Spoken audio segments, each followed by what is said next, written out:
Eh bien, bonjour les bien-aimés pour encore un autre clip ensemble, cœur ouvert. Et aujourd'hui, ce que j'aimerais vous partager en ce beau jour soleillé, c'est par rapport à l'importance de l'Église locale. Euh, Vous savez que, puis c'est pas un secret dans le fond pour personne, que le- la fréquentation des églises est vraiment en baisse. Puis ça, c'est depuis plusieurs années. Euh, Malheureusement, même aussi parmi les gens qui se disent nés de nouveau, qui ont eu une expérience avec le Seigneur, qui ont accepté Jésus comme leur sauveur et leur Seigneur personnel, euh, il y a beaucoup, il y a un grand pourcentage de gens qui fréquentent pas vraiment d'église locale. Il y a comme un peu cette pensée-là où ce que, dans le fond, c'est correct, tu sais, on peut être chrétien, puis on n'a pas besoin des autres, puis on n'a pas besoin d'une église locale. Puis c'est un peu triste parce que c'est pas de même que le Père a vraiment voulu, puis que c'est pas vraiment ça son plan.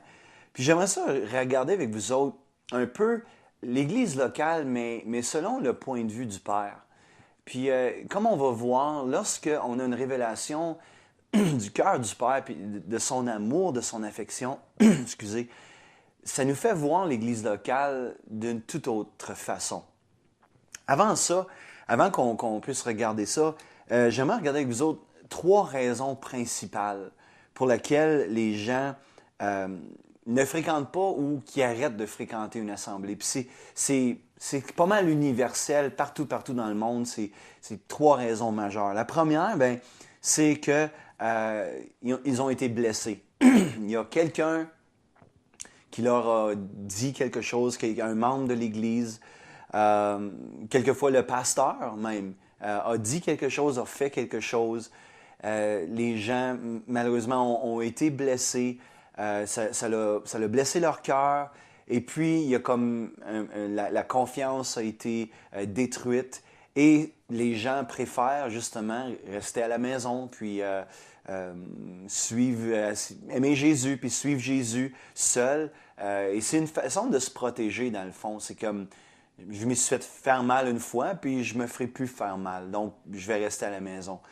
Um, il y a une autre raison, c'est que quelquefois les gens n'ont pas trouvé de relation forte ou d'amitié.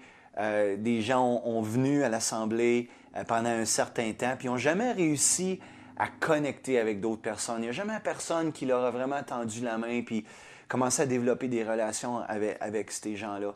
Et les statistiques nous disent que justement, si les gens, dans les 6 premiers mois, qui fréquentent une église locale, qui si n'ont pas réussi à trouver des amitiés qui sont solides, il y a beaucoup plus de chances pour que ces gens-là puissent quitter puis plus jamais revenir, malheureusement. Puis évidemment, une autre raison, c'est que à quelque part, il y a eu une divergence d'opinion. Que ce soit sur un message, une prédication, que ce soit une façon de faire les choses, que ce soit une vision qui est apportée.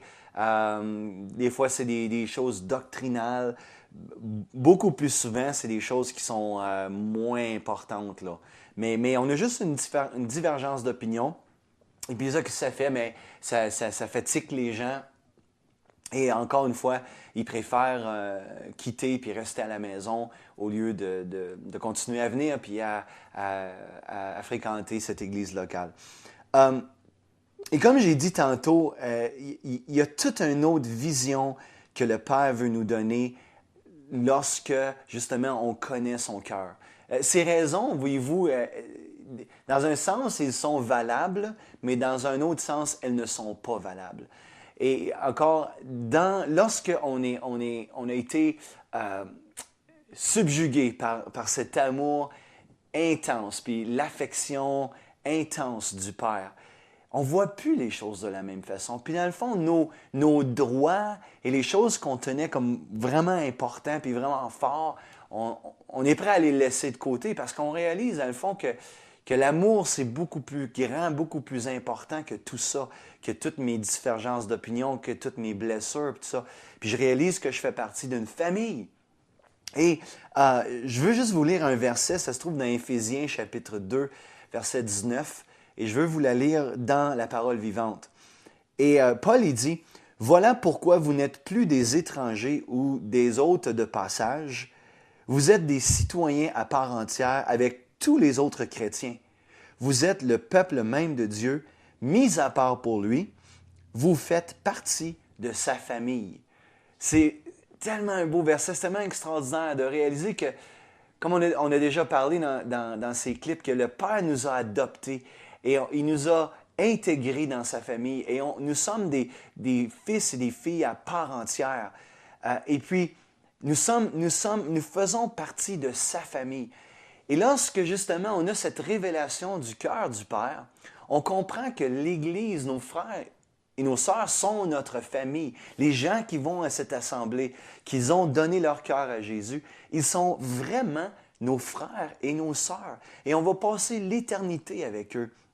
Et souvent, je dis ça à l'assemblée, si on va passer l'éternité ensemble, on est mieux d'apprendre à s'adonner ici sur la terre. Et on est mieux de commencer à juste laisser l'amour du Père remplir nos cœurs et commencer à s'aimer et commencer à vivre comme une famille, comme le Père voudrait que l'on vive. Voyez-vous, pour moi, je ne sais pas c'est quoi votre vision de l'Église locale, mais pour moi, à la lumière de l'amour du Père, le dimanche matin, pour moi, c'est le rassemblement familial. C'est un peu comme...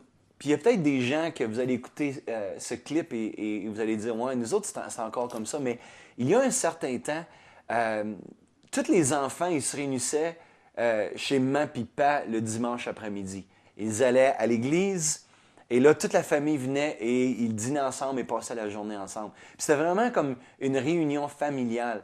Et c'était incroyable, les parents, comment ils pouvaient avoir la joie parce que leurs enfants étaient tous réunis. Mais pour moi, encore à la lumière du cœur du Père, je vois l'Église locale comme ça. Je vois nos assemblées, nos rencontres de cette façon-là. C'est tous les enfants du Père qui viennent se réunir ensemble.